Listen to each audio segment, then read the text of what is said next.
Para la mente humana, la inmensidad del espacio es un concepto difícil de asimilar en su totalidad. Se encuentra una comodidad innata en el vecindario cósmico más cercano, el Sistema Solar, donde planetas como Júpiter, Marte y, por supuesto, la Tierra son presencias familiares. Sin embargo, más allá de los aproximadamente 18.000 millones de kilómetros que nos separan del Sol y más allá de la heliopausa, la frontera donde la influencia del viento solar disminuye drásticamente, se extiende el frío y silencioso vacío del espacio interestelar. Hasta la fecha, las dos sondas Voyager representan los únicos objetos de fabricación humana que han logrado cruzar este umbral hacia el vasto e inhóspito espacio interestelar.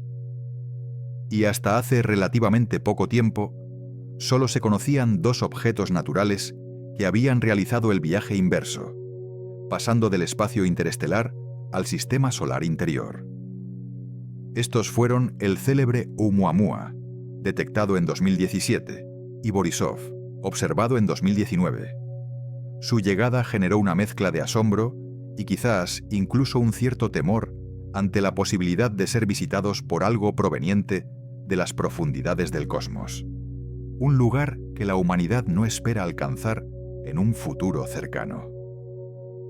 En los 6 años transcurridos desde estas intrigantes visitas, se había disfrutado de un periodo de relativa calma. Sin embargo, una observación reciente ha forzado a la comunidad científica y al público en general a prestar atención una vez más. A continuación, se explorará en profundidad todo lo que se sabe sobre las últimas observaciones de la NASA del cometa 3I Atlas, el tercer objeto interestelar jamás documentado, el cual realizará su aproximación más cercana a nuestro Sol antes de que finalice el año. Si te interesa este tipo de contenido, puedes suscribirte para no perderte los próximos episodios. El objeto conocido como 3I Atlas ha recibido diversas denominaciones en el corto tiempo que lleva siendo observado.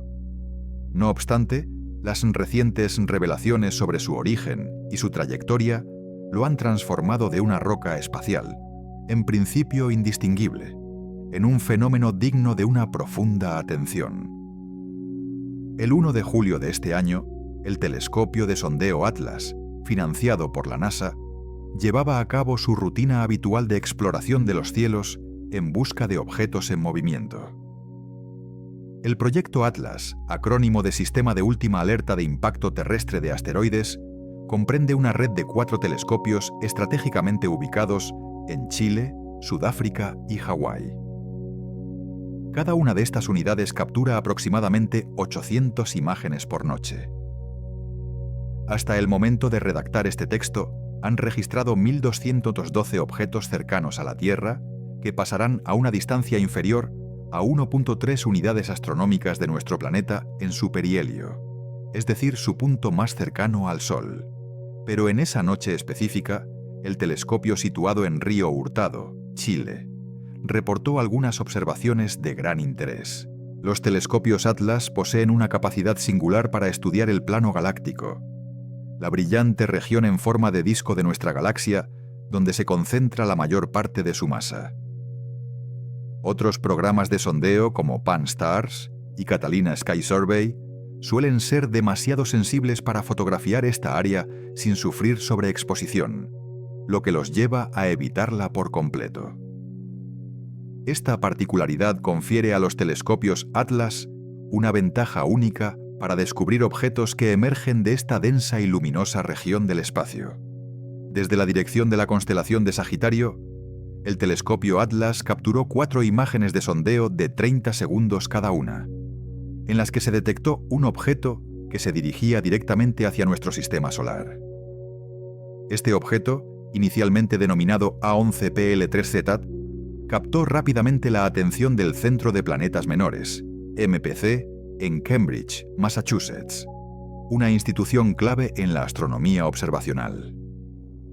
Como la autoridad designada encargada de etiquetar y rastrear cuerpos menores en el sistema solar, el MPC emitió rápidamente una circular electrónica sobre este nuevo visitante, detallando todas las observaciones previas disponibles y proporcionando información preliminar sobre su trayectoria.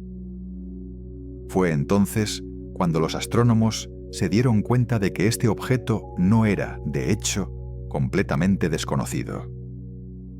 Se descubrió que el Zwicky Transient Facility en California y los otros 3 telescopios Atlas habían realizado observaciones de predescubrimiento de este objeto, datando del 14 de junio. Con la integración de todos estos datos, el MPC dedujo que el objeto poseía una órbita hiperbólica y extremadamente excéntrica. La excentricidad era tan pronunciada que indicaba, inequívocamente, que el objeto se había originado en el espacio interestelar.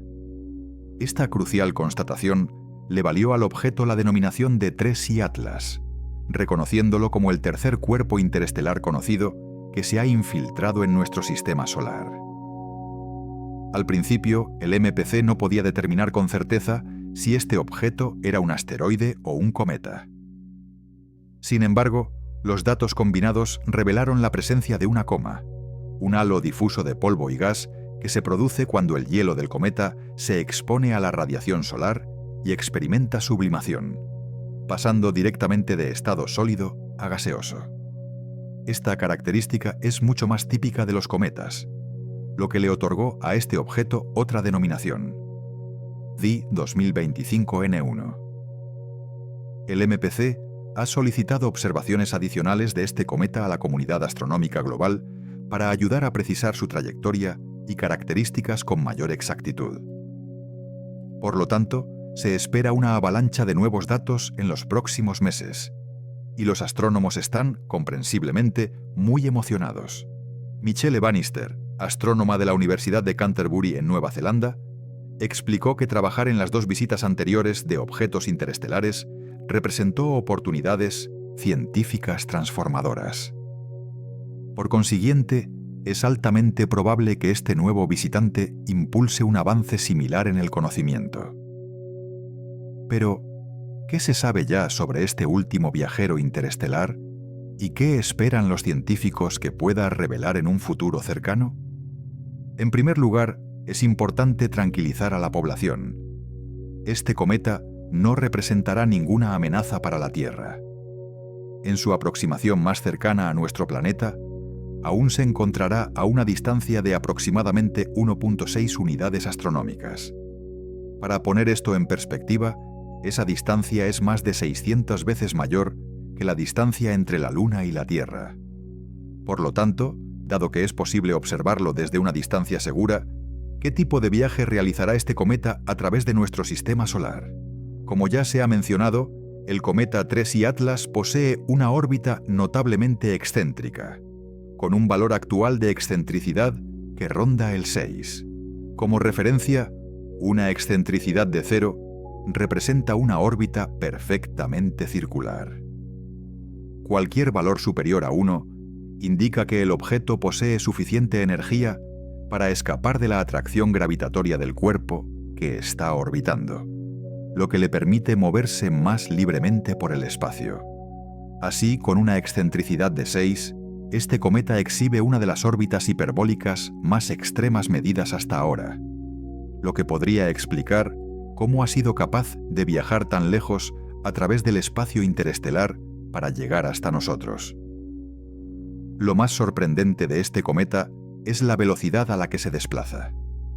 Su velocidad de entrada actual es de unos impresionantes 58 km por segundo. Esto equivale a recorrer la longitud de 580 campos de fútbol cada segundo. Esta velocidad vertiginosa convierte al 3i Atlas en el cometa interestelar más rápido que se ha observado hasta la fecha, superando significativamente a sus predecesores. Oumuamua y Borisov registraron velocidades de solo 26 y 32 km/h, respectivamente, lo cual fue resultado de las diferentes formas de sus órbitas y las interacciones gravitacionales que experimentaron. Con una aproximación tan rápida, los astrónomos estaban ansiosos por determinar la trayectoria exacta del 3i Atlas. La órbita actual es heliocéntrica, es decir, centrada alrededor del Sol, lo que permite a los astrónomos inferir su trayectoria de entrada incluso antes de que alcance su punto más cercano. En su aproximación más cercana al Sol, prevista para el 30 de octubre, el cometa se encontrará a una distancia de 1.4 unidades astronómicas, lo que lo situará justo dentro de la órbita de Marte. En el gráfico de la órbita del cometa se puede apreciar la forma asintótica de su aproximación, ya que se desvía más allá de Marte y sale disparado nuevamente hacia el espacio interestelar. Como muestra el gráfico, el TRES-I Atlas no pasará tan cerca del Sol como el famoso Oumuamua lo hizo en 2017, y seguirá una trayectoria más similar a la de Borisov. Una vez que la naturaleza interestelar de este cometa quedó confirmada, los astrónomos recurrieron a otros telescopios distribuidos globalmente para obtener una comprensión más profunda del objeto. En particular, los telescopios del Observatorio Las Cumbres, el LCO, están diseñados específicamente para observar eventos astronómicos transitorios, lo que incluye fenómenos como los estallidos de cometas y otros cambios en su brillo. Utilizando dos telescopios LCO de 0.36 metros, ubicados en Hawái, los astrónomos programaron una secuencia de observación de 1 hora para el TRES-I Atlas. Su objetivo primordial era identificar una curva de luz para el cometa y determinar si exhibía alguna variabilidad rotacional. La variabilidad rotacional se refiere a cualquier tipo de fluctuación en el brillo causada por el giro del cometa sobre su propio eje de rotación. Quizás su forma es irregular y refleja la luz de manera diferente en su superficie, o posee regiones activas que resultan más brillantes cuando están orientadas hacia la Tierra. Al monitorear los cambios de brillo a lo largo del tiempo, los astrónomos pueden identificar patrones repetitivos que indican la finalización de un ciclo de rotación del cometa. Utilizando los telescopios LCO, los astrónomos identificaron que el cometa tiene un periodo de rotación de aproximadamente 29 horas. No obstante, al igual que gran parte de la información sobre el TRES-I Atlas, se requieren más observaciones para confirmar este dato con mayor precisión. Para sorpresa de los astrónomos, el TRES-I Atlas presentó una curva de luz mucho más plana que Oumuamua y exhibió solo 0.2 magnitudes de variación de brillo durante el período de 29 horas. Esta mínima fluctuación es inusual para cometas de su tamaño y podría indicar una superficie sorprendentemente homogénea o una actividad relativamente constante. A pesar de esta mínima variación en el brillo, el TRES-I Atlas es notablemente luminoso. De hecho, se perfila como el objeto interestelar más brillante que se ha observado hasta la fecha. Este cometa era bastante tenue hasta finales de mayo de este año, cuando alcanzó una magnitud de alrededor de 20, cuanto mayor el número, más tenue el objeto. Sin embargo, entre entonces y el descubrimiento oficial del cometa por el programa Atlas, su brillo ha aumentado rápidamente hasta situarse entre 17.7 y 17.8 de magnitud en la banda O del Atlas, la cual registra longitudes de onda de luz entre 560 y 820 nanómetros. Este incremento exponencial en la luminosidad sugiere un aumento significativo en su actividad a medida que se acerca al Sol, liberando más gas y polvo. El cometa no solo es brillante, sino también considerablemente grande. A partir de los valores de albedo asumidos, el diámetro de su núcleo se estima en unos 10 kilómetros. Esto lo convierte en un orden de magnitud más grande que Oumuamua, cuya longitud se estimó en cientos de metros, e incluso mayor que Borisov, que medía entre 1 y 2 kilómetros de diámetro. Este tamaño considerable lo distingue de sus predecesores y promete una mayor cantidad de material para el estudio. Observaciones adicionales también han revelado que el TRES-I Atlas muestra débiles niveles de actividad cometaria. Como ya se ha mencionado, el cometa posee una coma marginal, que constituye el halo difuso y brillante de polvo y gas que se produce cuando el hielo cometario se sublima al exponerse al Sol. Esta característica puede distinguirse en el centro de la imagen que se muestra aquí, apareciendo como un círculo difuso alrededor del núcleo. Es importante señalar que la imagen está siguiendo al cometa en movimiento, por lo que las estrellas circundantes aparecen borrosas debido al desplazamiento del campo de visión del telescopio. Pero además de una coma, el 3I Atlas también posee una cola. El MPC informó de una cola que se extendía a lo largo de 3 segundos de arco en el cielo, con un ángulo de aproximadamente 280 grados. Esta cola es bastante corta en comparación con otros cometas, por lo que a menudo se pierde visualmente entre la coma más prominente en las imágenes del cometa. La presencia de una cola, por tenue que sea, confirma la naturaleza cometaria de 3I Atlas, indicando la liberación de volátiles. Como ocurre con muchos descubrimientos científicos modernos, los avances en tecnología y comunicación han propiciado que personas de todo el mundo puedan participar de la emoción y el proceso de investigación. Y eso es exactamente lo que está sucediendo con el 3I Atlas. Tanto astrónomos aficionados como expertos están contribuyendo activamente con sus propias observaciones del cometa, lo que enriquece enormemente la base de datos disponible. Así, el estado del conocimiento sobre este cometa se actualiza constantemente. Por ejemplo, el Astronomers Telegram es un foro para entusiastas del espacio donde publican sus hallazgos, y se actualiza diariamente con nuevas revelaciones y mediciones. Miguel Alarcón y sus colegas, por ejemplo, han contribuido a precisar las mediciones de la cola del 3I Atlas, informando que se extiende a lo largo de más de 25.000 kilómetros. De esta publicación y otras fuentes, se pueden apreciar algunas imágenes realmente emocionantes de nuestro nuevo visitante.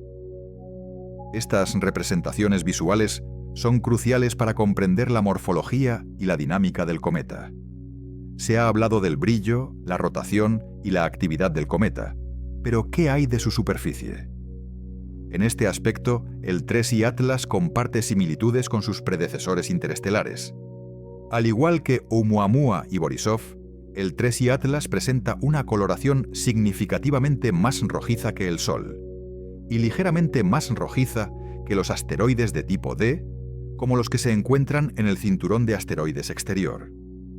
Dado que el cometa está activo, una parte considerable de esta luz reflejada debe provenir de la coma del 3I Atlas. Lo mismo se observó en Borisov, donde la reflectancia de la coma opacaba la señal lumínica del propio núcleo. Se espera poder confirmar esto a medida que el cometa se acerque y se puedan realizar nuevas mediciones más detalladas. Por ejemplo, en 2020, los astrónomos descubrieron que Borisov producía polvo a una velocidad de 50 km por segundo, lo que ayudó a explicar la señal nuclear atenuada. Finalmente, el hallazgo del 3I Atlas permitió a los astrónomos proponer una nueva cifra para la abundancia de objetos interestelares, apenas 0,1 objetos por unidad astronómica cúbica. A primera vista, esa cifra suena técnica y escasa, pero trasladada a Chiu a imágenes mentales concretas, revela su alcance. Con esa densidad media, una esfera de radio 1 UA en torno al Sol contendría, en promedio, solo unas 0,04 unidades, es decir, menos de una centésima parte de un objeto, lo que subraya cuán raros serían estos visitantes en cualquier vecindad inmediata comparable al tamaño de la órbita terrestre. Si elevamos la escala en una esfera de 100 UA de radio, una región mucho mayor que la órbita de los planetas, ese mismo valor implica del orden de 4.200 objetos. Ya aparecen números manejables, pero distribuidos en un volumen enorme. Otro modo de visualizarlo es pensar en la separación típica entre estos cuerpos.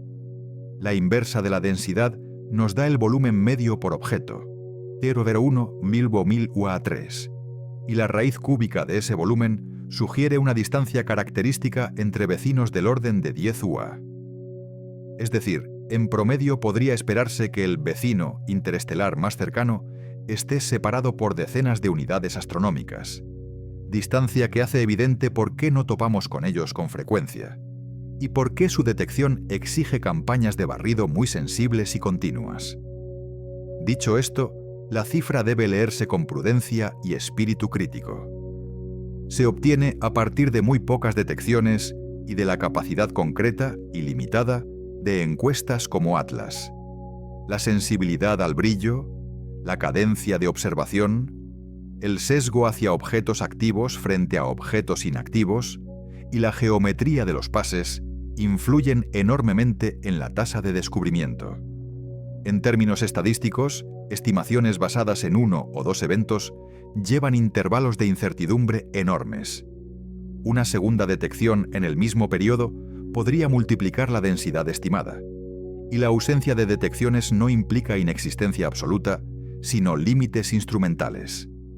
En resumen, la cifra de 0 FFS1 UA3 es un punto de partida provocador y útil, porque obliga a refinar modelos, a cuantificar sesgos y a planificar observaciones más profundas.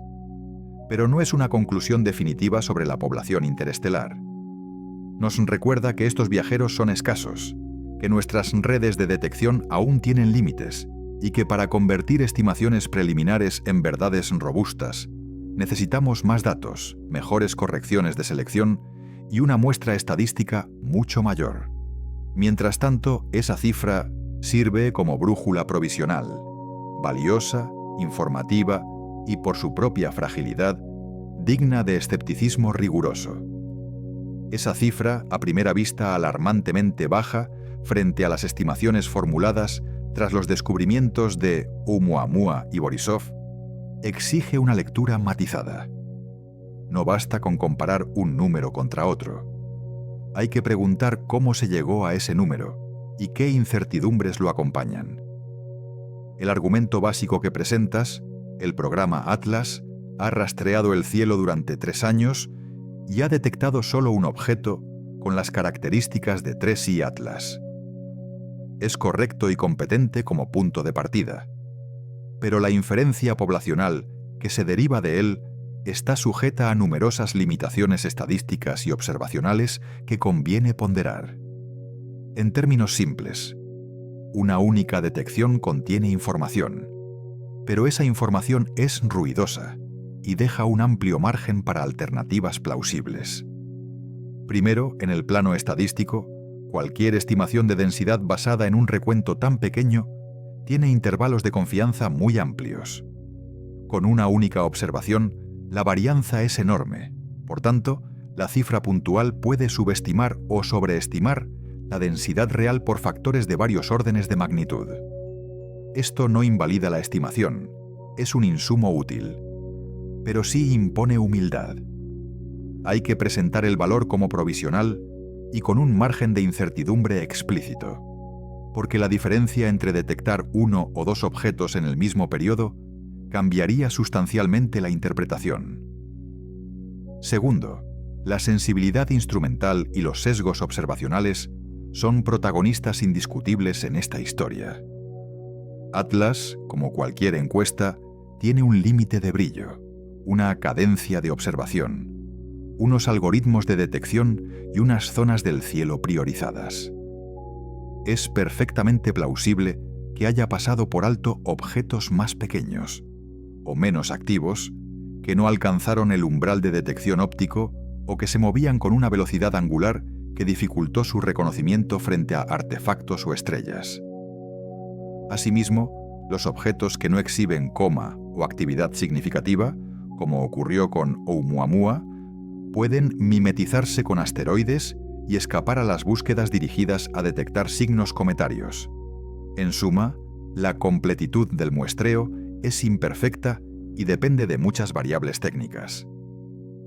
Tercero, existen mecanismos físicos que afectan la visibilidad y, por lo tanto, la tasa de descubrimiento. El tamaño intrínseco, el albedo, que tanto refleja la luz, la fase de iluminación durante el paso, la distancia mínima a la Tierra y la presencia o ausencia de coma transforman radicalmente la detectabilidad de un objeto. Dos cuerpos con el mismo tamaño pueden tener probabilidades muy distintas de ser detectados si uno es oscuro y el otro brillante, o si uno lleva una coma que amplifica su firma aparente. Además, la orientación y la geometría del encuentro con la Tierra, ángulos de elongación, paso, diurno, nocturno, influyen en si nuestras redes las captan o no. Cuarto, no hay que ignorar problemas logísticos y metodológicos. Pérdidas por trailing. objetos que dejan estelas moviéndose rápido, filtros automáticos que descartan detecciones consideradas ruido, limitaciones en el seguimiento y confirmación que impiden completar candidaturas potenciales. Todo ello puede convertir una detección real en un no resultado divulgado. Incluso la existencia de una señal particular emitida por algunos objetos, por ejemplo, emisiones en longitudes de onda no cubiertas por Atlas, podría dejar fuera del conteo a miembros de una población que, de otro modo, sí existirían. Dicho esto, la cifra tiene, pese a todo, un valor científico. Obliga a los expertos a refinar modelos, a estimar funciones de selección y a cuantificar sesgos. Las estimaciones deben actualizarse con más datos y con análisis que integren la sensibilidad del instrumento, la cadencia, las tasas de recuperación y la probabilidad geométrica de intersección con la Tierra. Estrategias prácticas para mejorar la robustez incluyen combinar datos de múltiples encuestas, cross-matching, reanalizar archivos con algoritmos optimizados para trayectorias rápidas, ampliar la cobertura a otras bandas, infrarrojo, radio, y ajustar modelos bayesianos que incorporen priors razonables sobre la distribución de tamaños y actividades. En definitiva, la cifra derivada del registro de Atlas es informativa y nos sugiere que los objetos interestelares detectables podrían ser raros o que nuestra red actual no está captando todos los que pasan.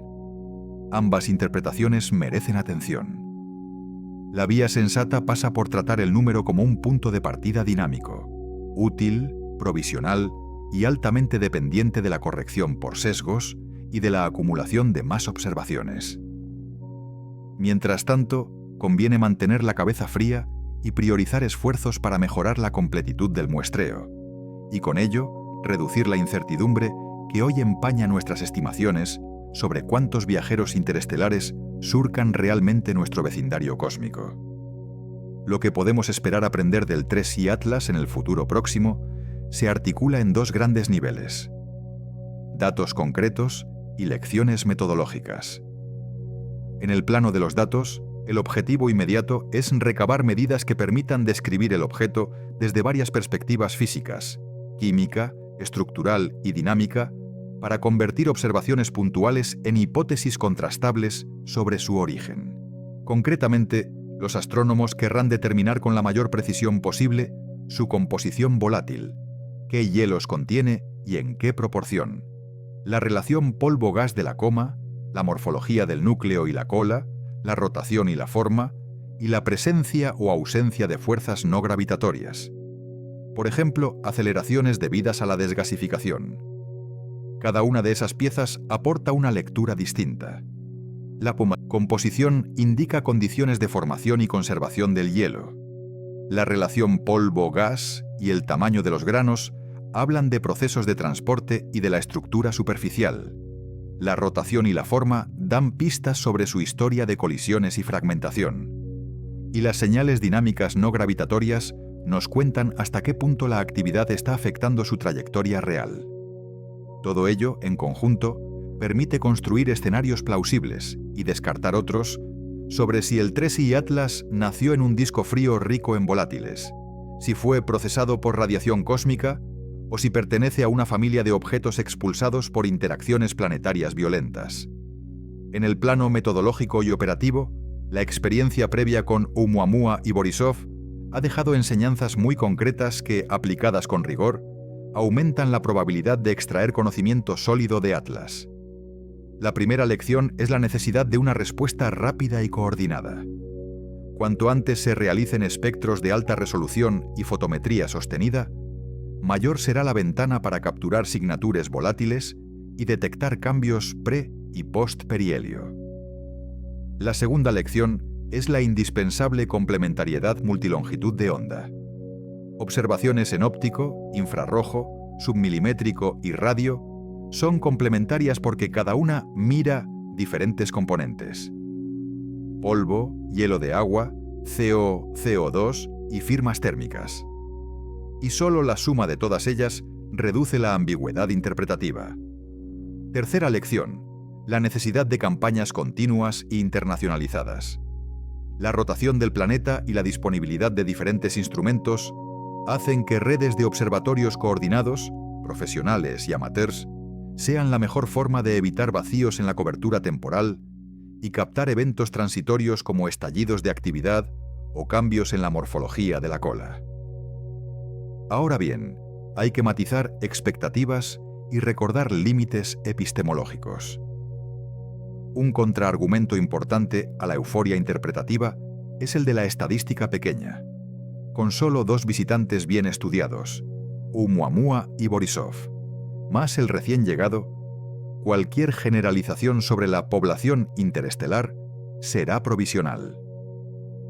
Es tentador querer ordenar todo bajo un único marco causal. Por ejemplo, que la mayoría de objetos interestelares se formaron en discos fríos de enanas rojas. Pero los datos actuales apuntan más bien a heterogeneidad. Por tanto, uno de los aprendizajes científicos será precisamente cuantificar esa heterogeneidad y reconocer hasta qué punto nuestras conclusiones son robustas frente a la variabilidad inherente de los procesos planetarios. ¿Qué medidas concretas deben priorizarse? Primero, espectros de alta relación, señal, ruido en óptico e infrarrojo, para buscar líneas de agua, CO, CO2, CIN y otros volátiles. La detección y las razones relativas entre estas especies son diagnósticos directos de la temperatura y composición del entorno de Mindmelm, formación. Segundo, curvas de luz precisas y persistentes para inferir la rotación, el albedo y, con modelado, la forma del núcleo. Cambios en la curva de luz también pueden revelar fragmentación o actividad localizada.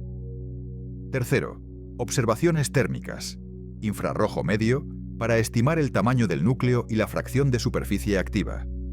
Cuarto, radio y submilimétrico, para medir directamente emisiones moleculares, especialmente CO, que indican actividad a grandes distancias. Si las condiciones lo permiten, radar planetario y polarimetría aportan información adicional sobre la rugosidad superficial y el tamaño de las partículas de polvo.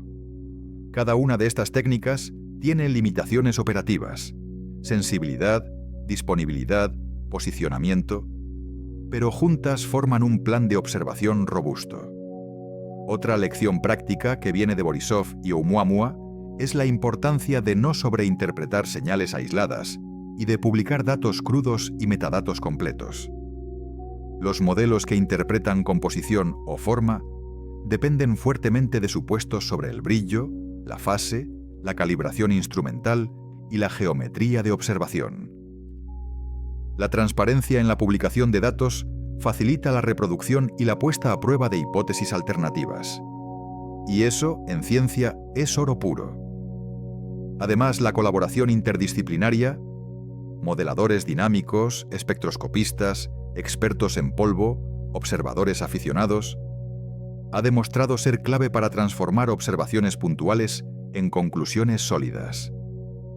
Finalmente, es esperable que del estudio sistemático de Atlas salgamos no solo respuestas sobre ese objeto en particular, sino mejoras en la caja de herramientas de la astronomía interestelar, mejores protocolos de alerta, plantillas de observación multibanda y una mayor integración entre redes profesionales y la comunidad amateur.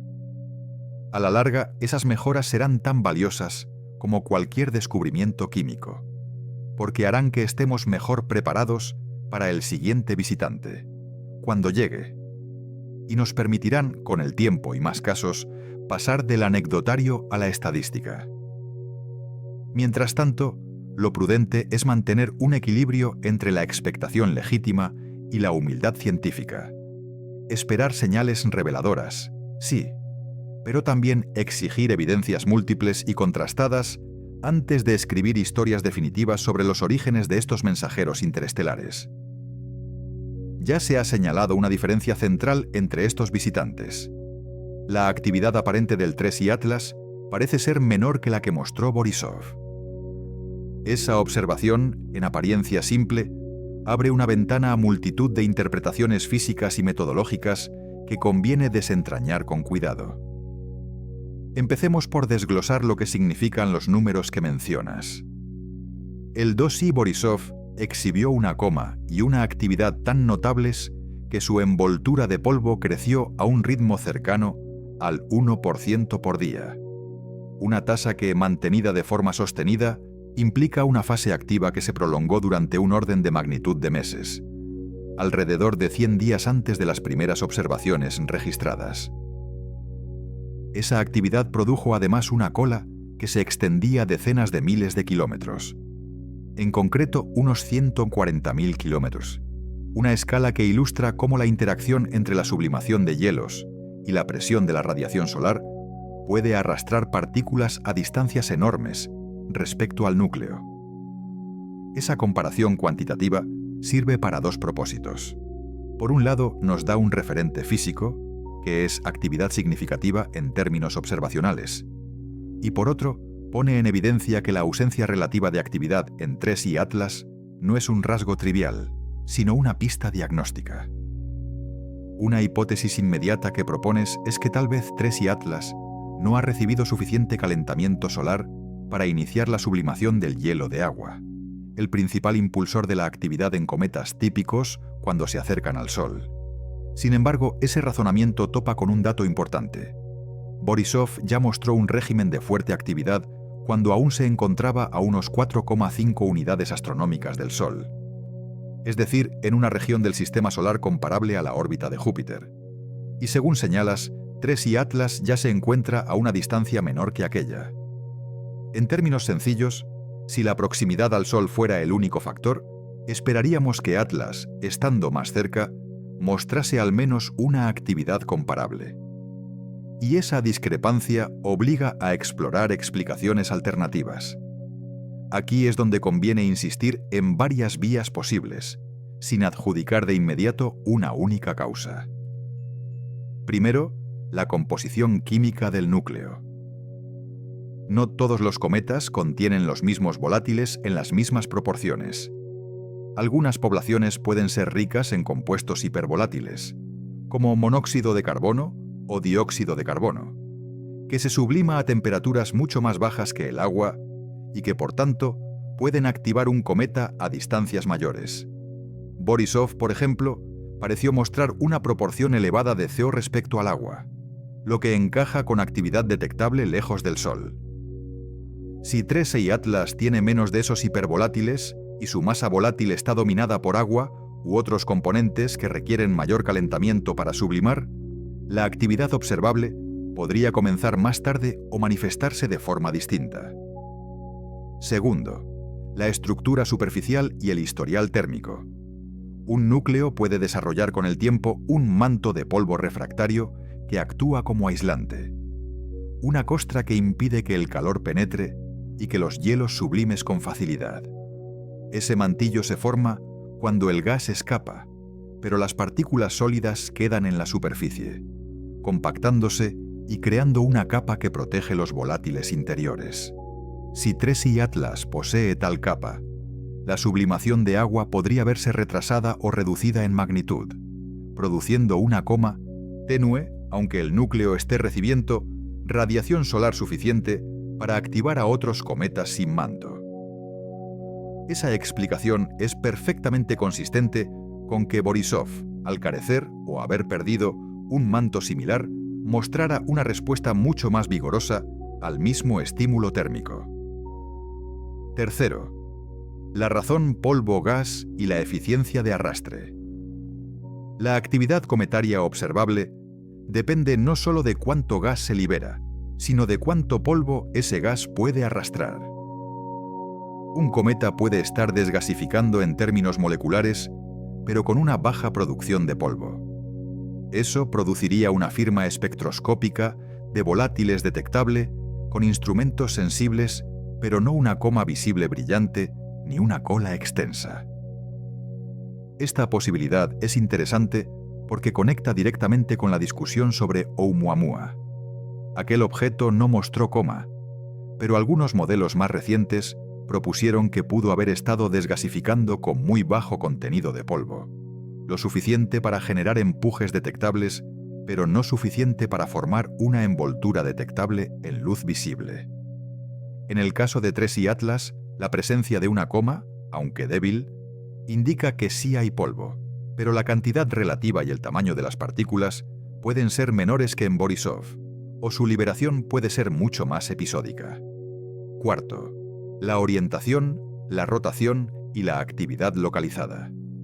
Un núcleo que rota de forma irregular puede exponer al Sol regiones activas y regiones inactivas en ciclos.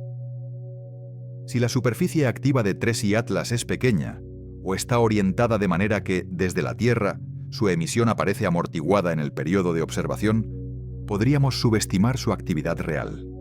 Además, la actividad puede ser discontinua. Explosiones o jets localizados pueden producir picos temporales de brillo, que si no se captan por la densidad de observación, pasan desapercibidos. Esa heterogeneidad temporal y espacial es común en cometas y complica comparaciones directas basadas en campañas observacionales de distinta cobertura. Quinto, el envejecimiento interestelar.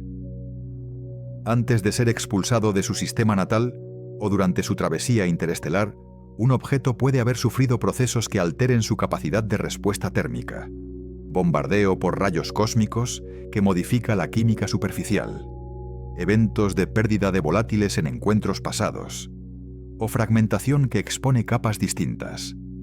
Cualquiera de esos factores puede hacer que dos objetos de origen extraestelar, como Borisov y TRES y Atlas, reaccionen de manera muy diferente frente al mismo estímulo solar. Finalmente, conviene insistir en la limitación observacional. La detección y cuantificación de actividad dependen de la sensibilidad, la cobertura temporal y las longitudes de onda empleadas. Una campaña con acceso a espectroscopia en infrarrojo y radio para detectar ZoCO2 puede revelar actividad que una observación visual no detecta. Asimismo, la fotometría precisa y el seguimiento prolongado son necesarios para estimar tasas de crecimiento de la coma y comparar entre objetos de modo riguroso. En otras palabras, algunas discrepancias pueden estar dictadas tanto por la física real del cometa como por lo que somos capaces de medir en cada caso. En resumen, y contraponiendo perspectivas, la hipótesis de que TRES y Atlas no ha sido suficientemente calentado por el Sol resulta poco consistente si solo se considera la distancia actual en comparación con Borisov.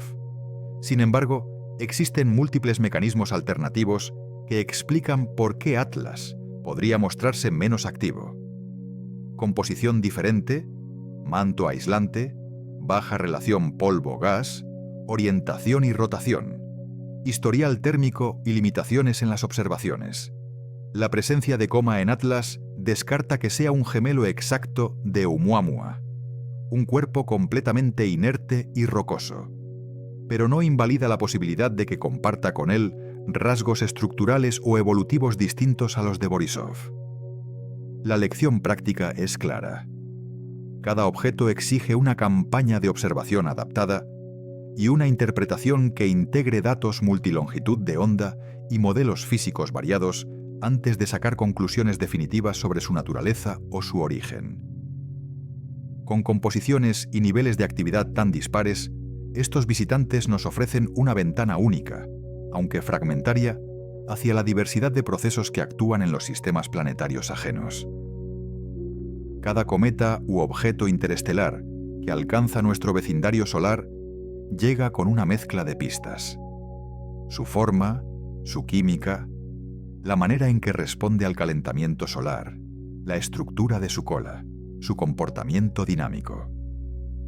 Todas esas propiedades son como fragmentos de un rompecabezas que, ensamblados con cuidado y con mucha cautela estadística, permiten formular hipótesis sobre los ambientes donde se formaron y las historias que han vivido desde entonces. No debemos esperar una narrativa unívoca. La heterogeneidad entre Oumuamua, Borisov y TRES y Atlas sugiere que la población de objetos interestelares es amplia y que cada ejemplar puede llevar la firma de circunstancias muy distintas, desde trayectorias violentas que fragmentaron cuerpos mayores hasta ensamblajes suaves en discos fríos. De modo que cada observación aporta tanto respuestas como nuevas preguntas. La extraordinaria forma alargada que mostró Oumuamua provocó un debate intenso precisamente porque obligó a poner en la mesa explicaciones muy distintas. Un objeto así puede ser el resultado de fuerzas de marea que estiran y estallan cuerpos durante encuentros cercanos con estrellas. Un proceso que tiende a producir fragmentos elongados. Pero también podría surgir por mecanismos mucho más complejos, como la fragmentación por impactos violentos o por la reagregación de escombros en condiciones particulares. Aquí es crucial mantener una actitud crítica.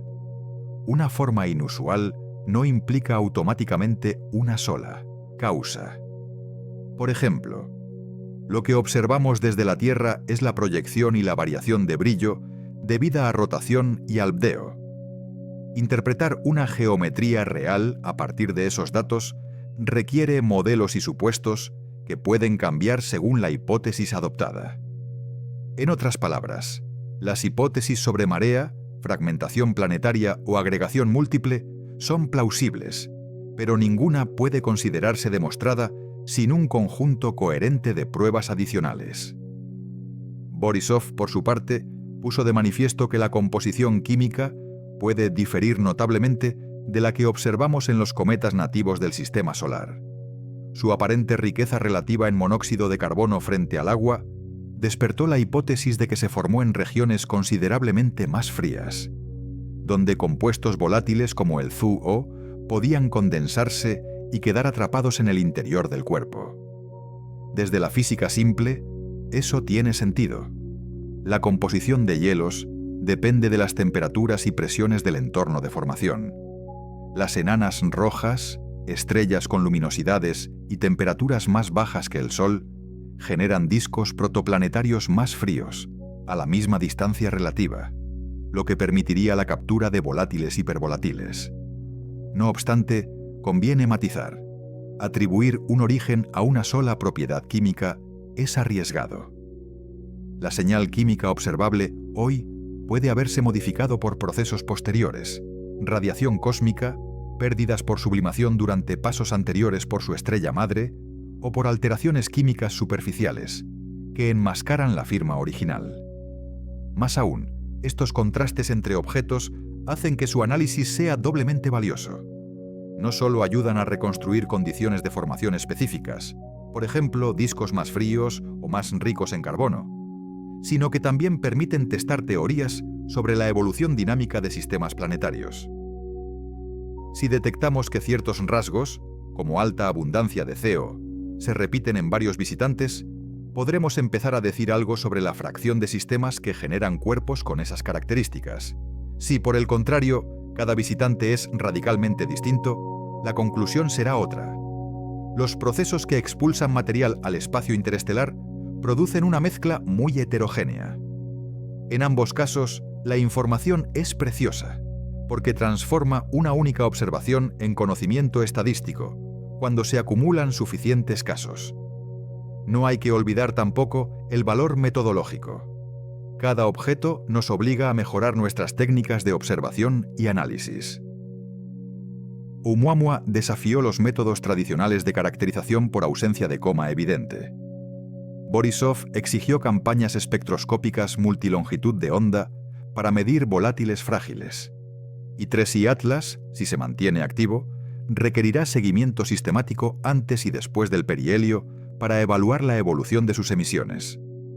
Es decir, más allá de lo que cada cuerpo nos dice sobre sí mismo, la comunidad científica aprende a leer mejor estos mensajeros, a calibrar mejor instrumentos, a coordinar redes de observación, a desarrollar modelos más sensibles a las incertidumbres, lo que redunda en una mayor capacidad para interpretar futuros visitantes.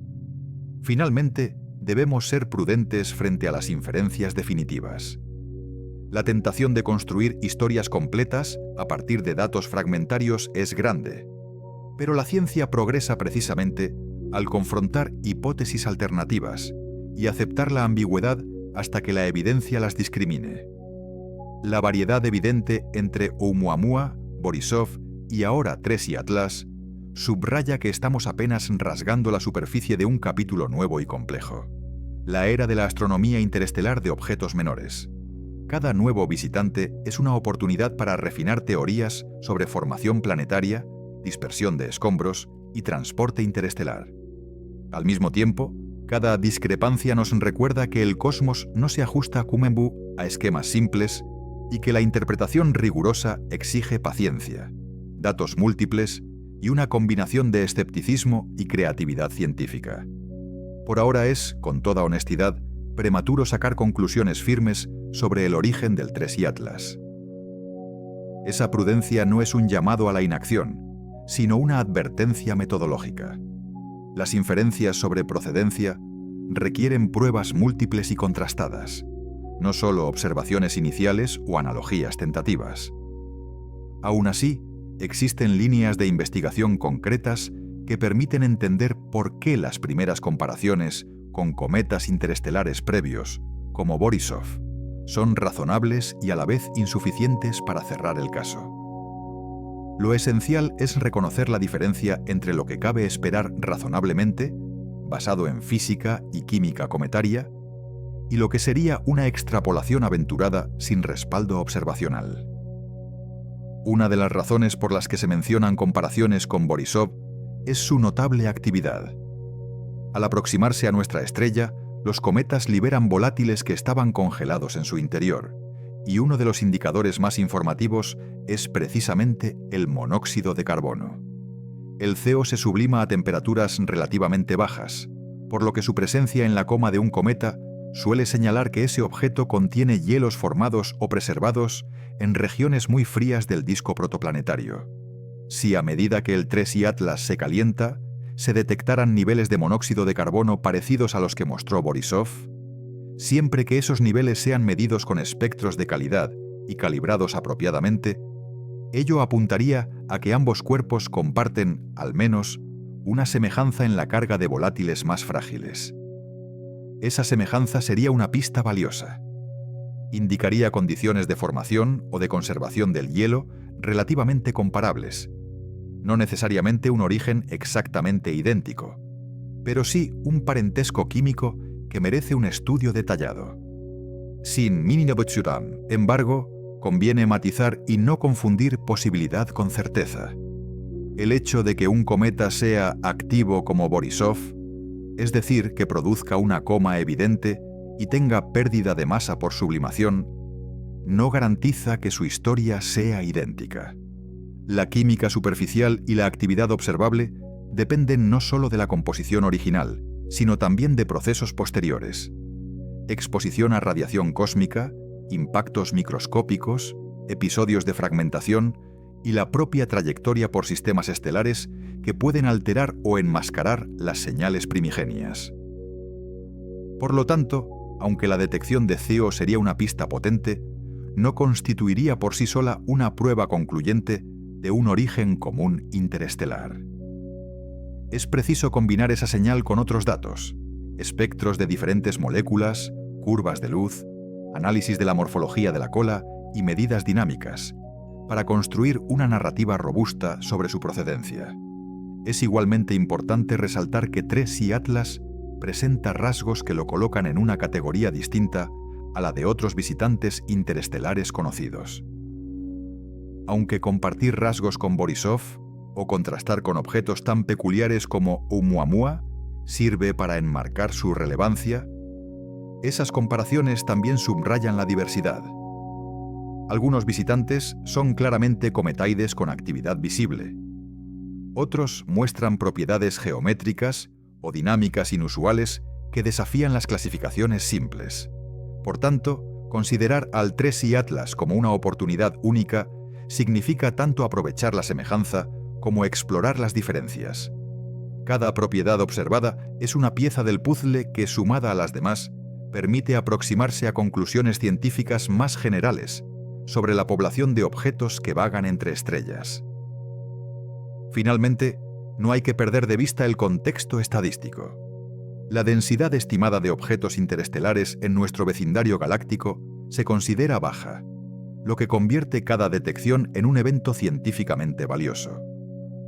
Esa rareza implica que las ventanas de oportunidad para estudiar estos viajeros pueden ser escasas y que el aprendizaje que obtenemos ahora puede tardar décadas en reproducirse con otro visitante comparable. Por eso, aun siendo cautos ante las primeras interpretaciones, debemos maximizar la recolección de datos. Espectros multilongitud de onda, seguimiento fotométrico prolongado y colaboración entre observatorios profesionales y aficionados para exprimir al máximo la información que TRES-I Atlas pueda ofrecernos. En suma, es demasiado pronto para afirmar de dónde procede exactamente el TRES-I Atlas. Pero hay razones físicas claras para buscar señales como el monóxido de carbono y valorar sus similitudes y diferencias con otros objetos interestelares. Mantener el equilibrio entre la expectativa científica y la rigurosidad crítica será la mejor forma de extraer conclusiones fiables de este visitante. Un objeto singular, prometedor, por su propia escasez, especialmente valioso para comprender mejor la diversidad de cuerpos que existen más allá de nuestro sistema solar. Ahora que ya tienes una base sobre el cometa TRES-I Atlas, ha llegado el momento de pasar de la teoría a la observación. Poner en marcha los telescopios, planear noches de cielo oscuro y seguir con la mirada, o con los datos, a este visitante. Según lo expuesto, su visibilidad desde telescopios terrestres comienza aproximadamente en septiembre y se mantiene hasta que el objeto queda oculto por el resplandor solar. Esa etapa culmina con su perihelio el 30 de octubre. Esa fecha no es un simple hito en el calendario. Marca el instante en que el cometa pasa por su punto más cercano al Sol, el momento en que la interacción con la radiación y el viento solar alcanza su máxima intensidad y, a menudo, cuando los cometas más activos muestran la mayor liberación de gas y polvo. Desde un punto de vista práctico, los observadores terrestres tendrán una ventana clara para captar su brillo y estructura antes de que la geometría del sistema Sol-Tierra-Cometa lo oculte a nuestros ojos. Cuando se dice que el cometa desaparece detrás del Sol, no se trata de un fenómeno místico, sino geométrico. Conforme la línea que une la Tierra y el cometa se alinea con el Sol, la fuente de luz de nuestra estrella queda entre nosotros y el objeto, y el fulgor solar, junto con la cercanía angular al disco solar, impide que los telescopios ópticos terrestres lo distingan. Esa ocultación suele ser temporal. En este caso concreto, tras su paso por perihelio el 30 de octubre, se prevé que el cometa vuelva a emerger desde la región del cielo próxima al Sol a principios de diciembre, momento en el que su separación angular respecto a la Tierra habrá aumentado lo suficiente como para permitir nueva observación. Esa reaparición ofrece una segunda oportunidad para estudiar cambios en su actividad, comparar el comportamiento pre- y post-perihelio y, si las condiciones lo permiten, para que tanto astrónomos profesionales como aficionados aporten imágenes y mediciones que describan su evolución. Si no dispones de un telescopio propio, eso no significa que debas quedarte fuera del seguimiento científico o del simple deleite de observar su marcha. Existen herramientas públicas muy potentes que permiten rastrear la posición y la trayectoria del cometa en tiempo casi real. Entre ellas destaca JPL Horizons, la plataforma del Jet Propulsion Laboratory, que genera efemérides precisas para cuerpos menores del sistema solar y naves espaciales. Con Horizons puedes obtener coordenadas, distancias heliocéntricas y geocéntricas, velocidades y pronósticos observacionales, es decir, datos numéricos que te dicen exactamente dónde estaba el cometa en un instante dado y dónde estará más adelante. En el texto original señalas que, al comprobar Horizons el 4 de julio, se registró su posición heliocéntrica en ese momento. Esa es una fotografía puntual del sistema Sol-Centro en la que se refleja cuánto ha avanzado desde entonces en su órbita. Cuando se habla de posición heliocéntrica, se está indicando la ubicación del cometa con respecto al Sol como centro de referencia, en contraste con la posición geocéntrica, que es la posición relativa a la Tierra. Esa distinción importa porque la órbita de un cometa y su distancia al Sol determinan factores físicos, como la sublimación del hielo, que no se aprecian igual si solo se mira su punto de vista aparente desde la Tierra. Consultando la efemérides en dos fechas distintas, puedes cuantificar cuánto se ha desplazado en su trayectoria, cómo han cambiado sus distancias al Sol y a la Tierra, y cómo varían los ángulos que condicionan la visibilidad desde distintos lugares del planeta. Te animo a que compruebes por ti mismo la efeméride actualizada en JPL Horizons y compares la posición que viste el 4 de julio con la que aparece ahora. Verás de forma tangible cuánto ha viajado en el tiempo transcurrido desde la publicación de este análisis. Esa comparación revela no solo el desplazamiento en el espacio, sino también por qué ciertas noches es más recomendable intentar observarlo, cuando la elongación solar es mayor y el cometa está más alto en el cielo tras el crepúsculo, y por qué en otras noches resulta imposible por la proximidad angular al Sol. Además, los datos descargables que genera Horizons son útiles para planificar sesiones de fotografía, coordinar observaciones con otros aficionados o enviar mediciones a proyectos de ciencia ciudadana. Si te animas, comparte los hallazgos en los comentarios, fotos, coordenadas, hora y lugar de observación o incluso capturas de la efeméride. La comunidad astronómica, especialmente la amateur, ha demostrado repetidamente que aportes modestos pero continuos, cartas fotométricas, tiempos de ocultación, medidas de brillo, pueden ser extremadamente valiosos para el análisis científico. Tus observaciones pueden ayudar a seguir la evolución de la coma, detectar variaciones en la actividad o simplemente enriquecer la crónica colectiva sobre el comportamiento del objeto antes y después del perihelio. Mientras tanto, hay una sana expectativa por todo lo que podamos aprender de este intrépido viajero interestelar. Sea cual sea su origen o su historia, un cometa que atraviesa nuestro entorno aporta información sobre la composición de materiales primigenios, sobre procesos de desgasificación y fragmentación, y sobre las dinámicas gravitatorias que gobiernan los cuerpos pequeños. Ha recorrido un camino increíblemente largo, superando probabilidades para llegar hasta nuestras proximidades, y aunque pueda sonar romántico, esa travesía es también una fuente objetiva de datos, imágenes detalladas, espectros y curvas de luz que pueden desvelar secretos cósmicos, composición química, tamaño de los SOHO, granos de polvo, estructura de la cola, que colectivamente amplían nuestro conocimiento del sistema solar y de los objetos que lo cruzan. En resumen, pone en marcha la observación durante la ventana otoñal disponible, aprovecha la reaparición prevista a principios de diciembre tras el perihelio del 30 de octubre.